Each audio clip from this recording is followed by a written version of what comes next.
Cruz de nuestros enemigos, líbranos, Señor Dios nuestro, en el nombre del Padre, del Hijo y del Espíritu Santo. Amén. Señor mío y Dios mío, creo firmemente que estás aquí, que me ves, que me oyes. Te adoro con profunda reverencia, te pido perdón de mis pecados y gracia para hacer con fruto este rato de oración. Madre mía Inmaculada, San José, mi Padre y Señor, Ángel de mi guarda, interceded por mí.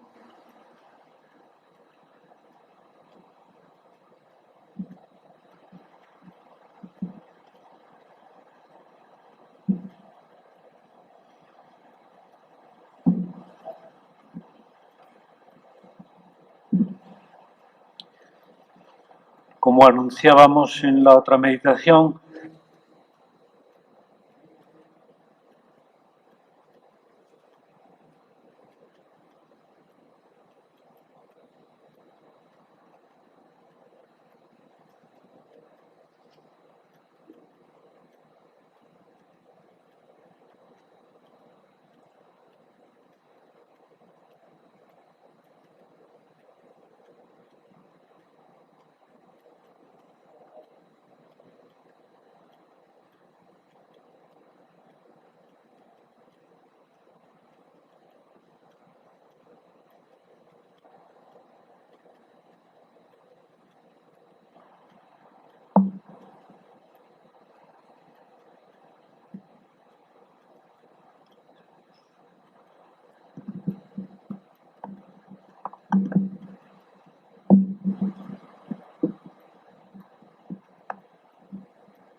ahora me parece que ya podemos seguir el retiro. Pues decía, ahora vamos a hablar de la Virgen, que era el otro tema del mes de mayo, como nuestra madre, como un modelo impresionante de virtudes que el Señor ha querido dejarnos a nuestra disposición. Ella es la mediadora, la llamamos en la Iglesia, a través de la cual Dios nos otorga todas las gracias. También otorga algunas directamente, por ejemplo, a través de los sacramentos, pero muchas cosas que le pedimos al Señor las pedimos a través de la Santísima Virgen, porque es como la que se ocupa de esas, como muchas cosas a veces en las familias, pues los hijos le piden el dinero para sus compras a la mamá. Necesito comprarme un cuaderno, necesito comprar unos tenis nuevos, o va la mamá con ellos, o luego a lo mejor es el papá el que terminó poniendo del suyo, pero es a través de la mamá. En este caso, desde luego, es así, porque la fuente de la gracia es Dios y es la Santísima Virgen a quien Dios le dio ese título de Madre nuestra, ¿no? Ahí tienes a tu Hijo.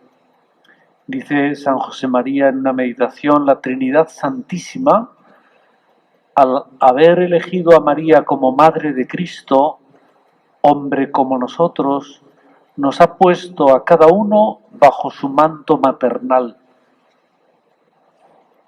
Madre de Cristo y por tanto Madre de todos los que son como Cristo. ¿Y cómo es Cristo? Pues Cristo es Dios con la naturaleza humana. Nosotros tenemos esa naturaleza humana, por tanto, podemos ser, lo somos, de hecho, hijos de María.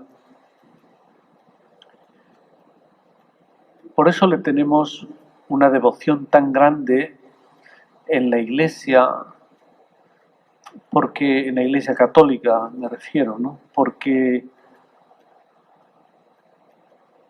porque es la Madre de Dios. Esto lo dice todo. El ser la Madre de Dios hace que Dios la preparara de un modo especial, distinto, extraordinario con respecto a todas las demás criaturas. Es como que Dios preparó ese sagrario donde iba a vivir el Hijo de Dios hecho hombre, y por eso, aunque ella es también una criatura humana, pero goza de unos privilegios muy extraordinarios que nadie antes ni después los podrá tener. De ahí nace la fe, la devoción popular que ha tenido siempre la Santísima Virgen, y después del siglo XVI, con la Reforma protestante, pues esto se ha mantenido y con mucha fuerza en la Iglesia católica. Pero no por llevarles la contraria, sino porque esto ha sido así siempre. Hablamos del primer concilio de Éfeso, por el siglo IV,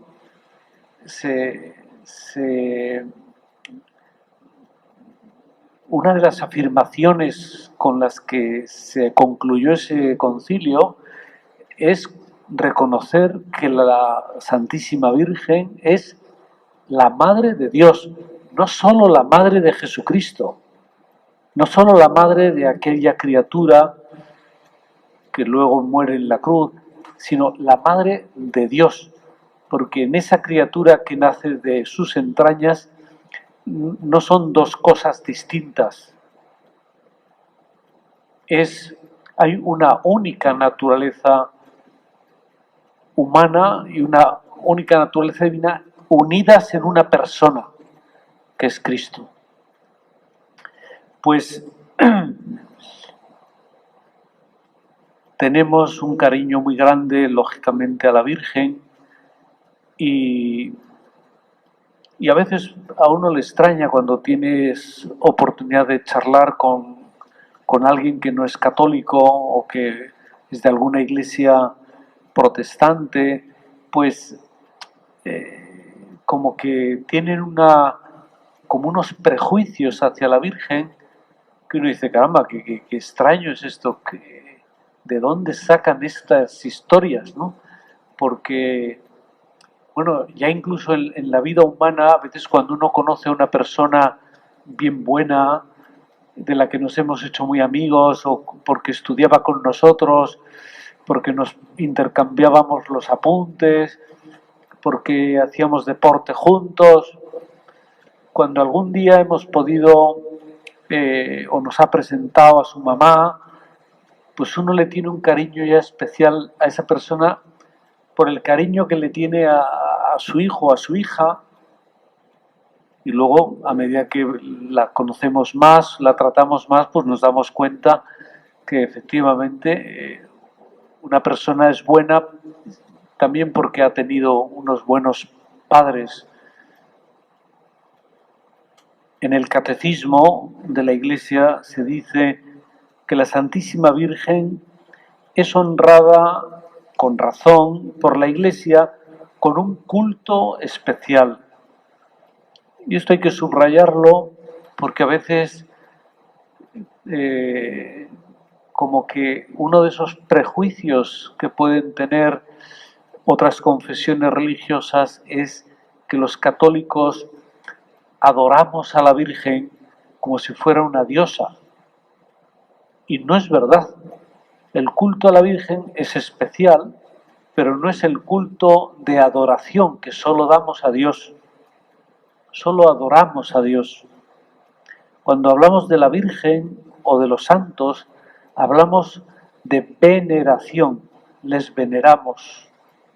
Es como un respeto máximo, ¿verdad?, hacia alguien que consideramos pues muy importante para nosotros. Pues la Iglesia, dice el Catecismo, le da un culto especial.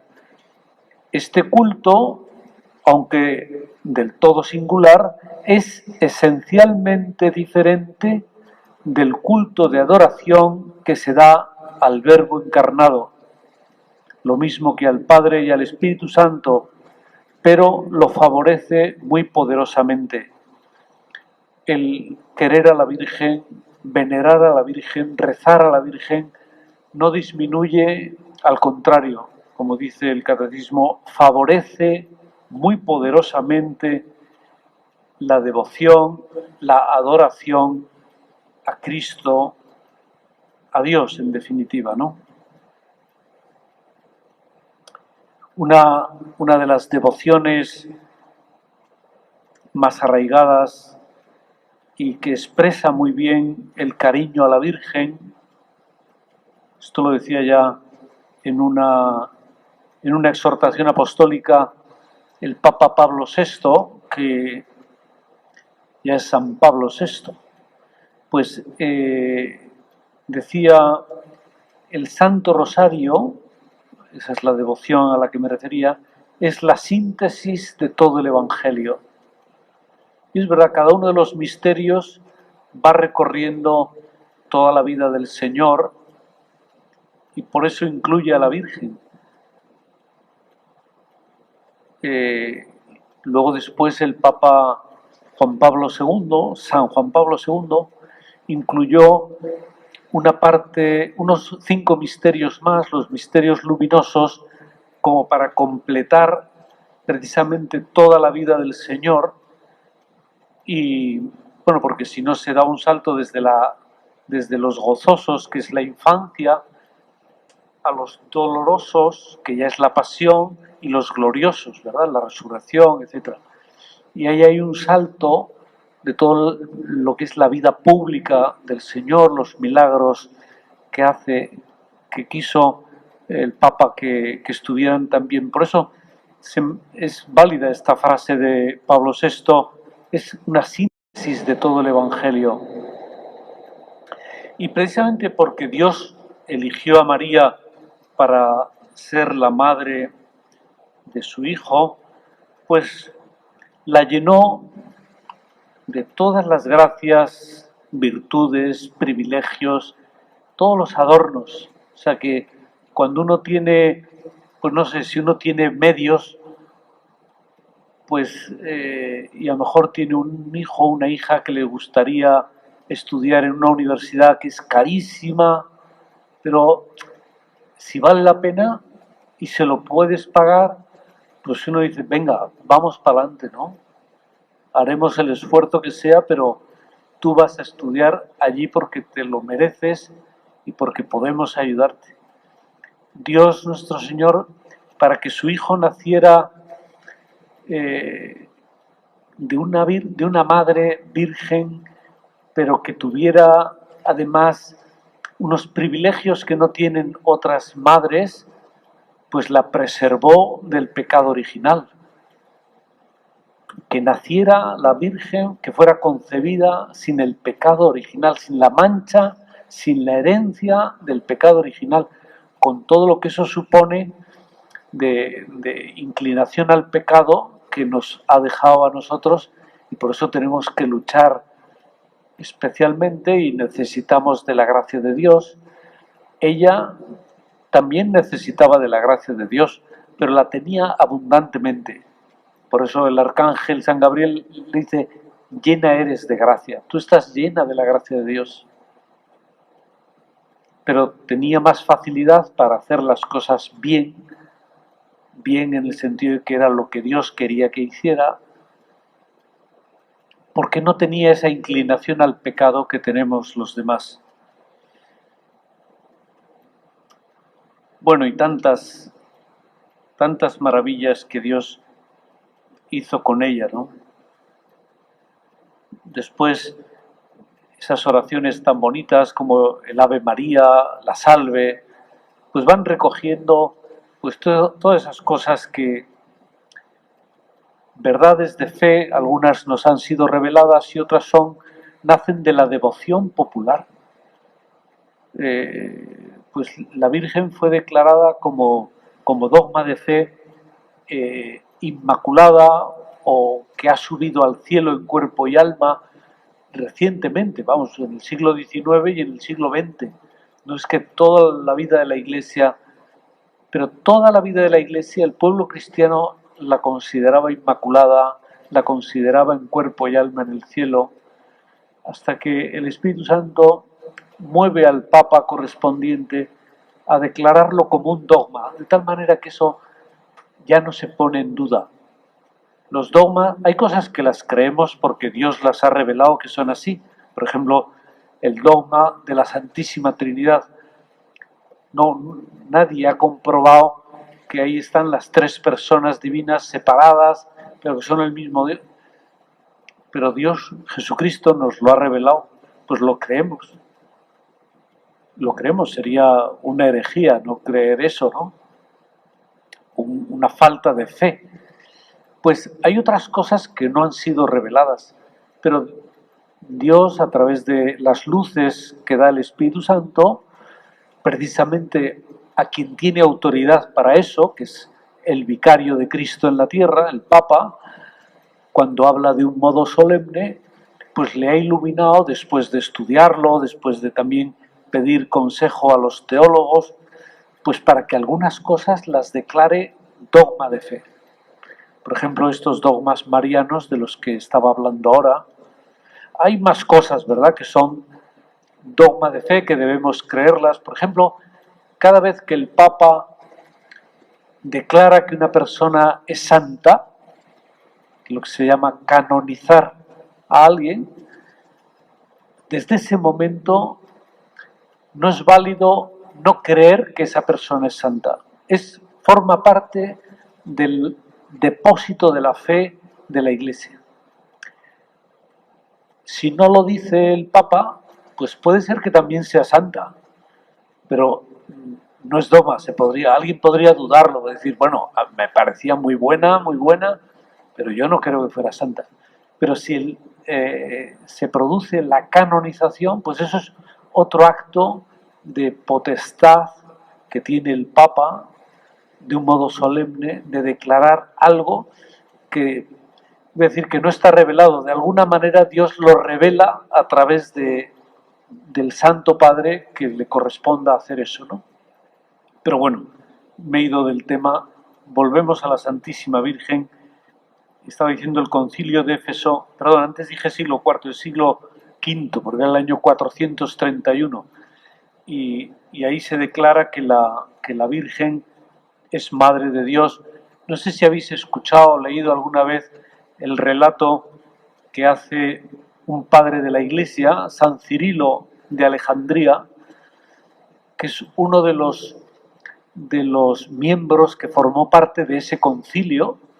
Por tanto, estaba presente cuando se estudiaba si era o no era Madre de Dios, y escuchaban pues quienes aportaban testimonios o datos, argumentos para decir que sí o para decir que no.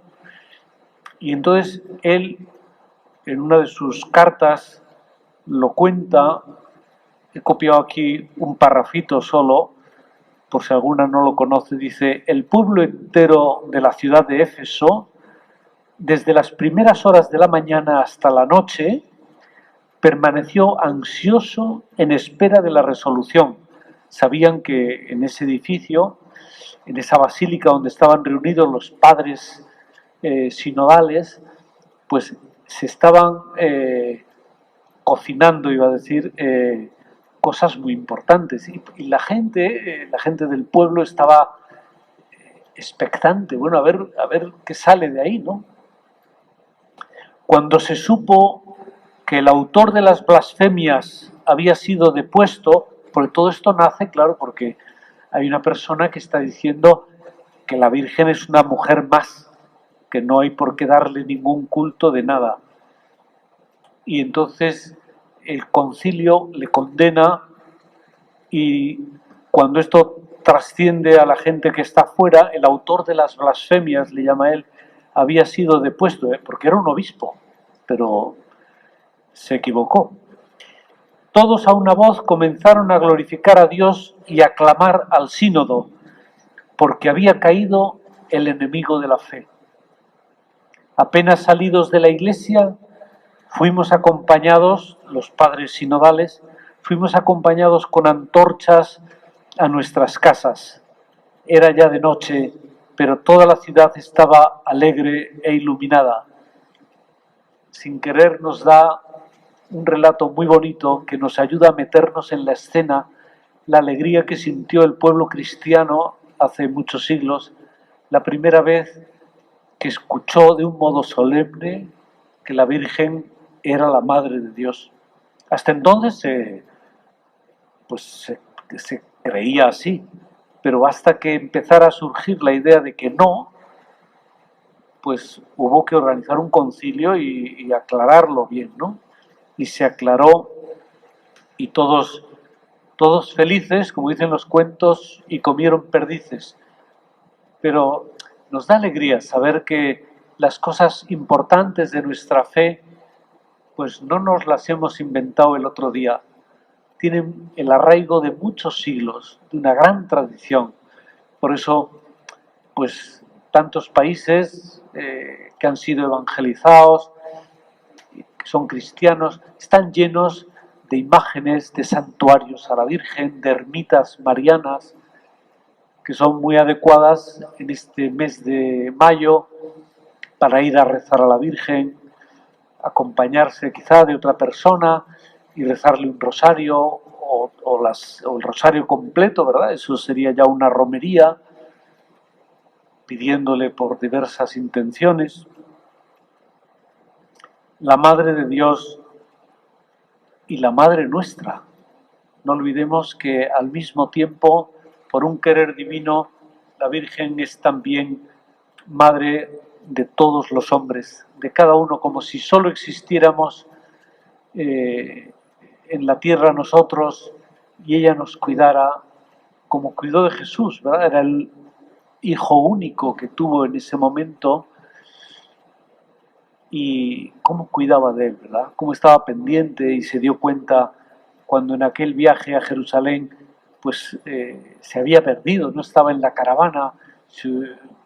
Bueno, a veces, no digo yo que a una madre de familia numerosa se le pierdan los hijos, porque con los hijos nace también un instinto como un radar, ¿verdad? Para tener a todos vigilados y controlados, pero pues por la confianza que tendrían en Jesús, que andaba yendo y viniendo de una familia a otra, pues pensarían que venía con ellos, pero con otra familia, hasta se dieron cuenta que no venía con ellos, que se había quedado en Jerusalén y tuvieron que volver a buscarle. Pero es la Madre de Jesús, la Madre de Dios. Y después de la pasión, es también la Madre de todos los hombres. Por eso quería insistir, con esto termino, que la devoción a la Virgen es una devoción esencial en la fe católica. No es un santo más. Pues las iglesias, como esta, por ejemplo, pues tiene muchas imágenes, muchos santos, algunas veo que son repetidas, ¿verdad? El Divino Niño, que lo veo allí al fondo también, o imágenes de la Virgen, pero hay muchos santos.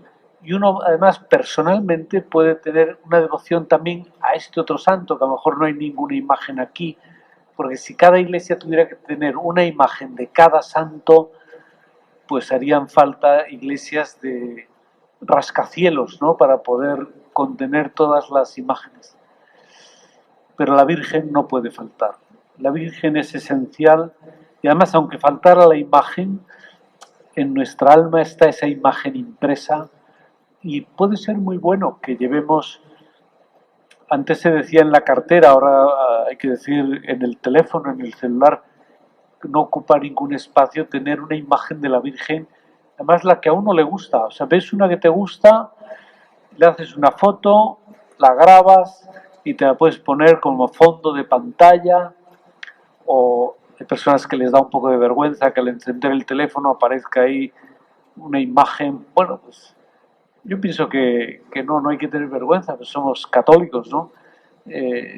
Pero si no, ya sabes dónde está. Y a lo mejor vas en el carro y enciendes ahí el celular, lo pones delante y la vas mirando y le vas hablando o le vas rezando el rosario. Tener una imagen de la Virgen siempre a mano para mirarla con frecuencia, con confianza, con amor. Por eso San José María hablaba algunas veces de, bueno, creo que lo puso en un punto de camino de surco. Habla de la monotonía que tiene el rezo del rosario, ¿verdad? Porque uno está repitiendo las mismas frases, Santa María, Madre de Dios, Santa María, o luego llegan las letanías, ruega por nosotros, pero eso no es una cantinela como si fuera una máquina que se ha trabado y está repitiendo las mismas palabras, es la monotonía que tiene el amor. Y San José María solía hablar, no se dicen las mismas cosas las personas que se quieren. No se dicen, fulanita, cuánto te quiero, fulanita, te amo, y un beso. Y eso una mañana y otra mañana y una noche.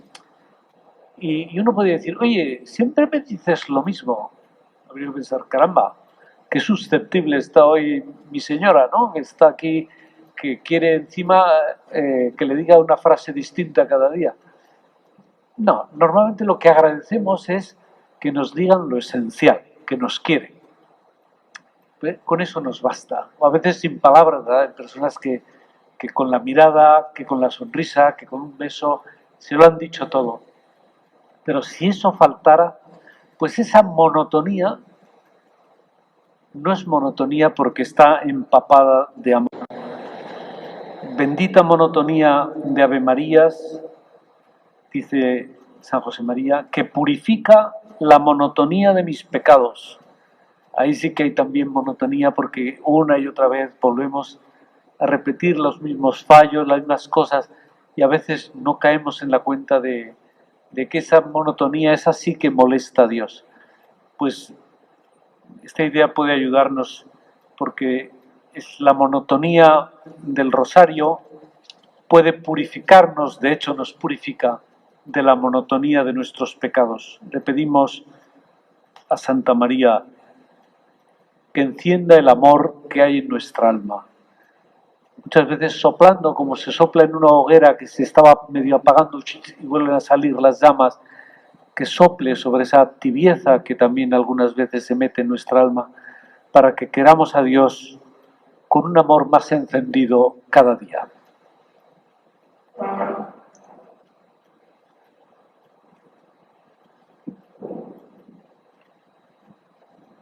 Te doy gracias, Dios mío, por los buenos propósitos, afectos e inspiraciones que me has comunicado en esta meditación.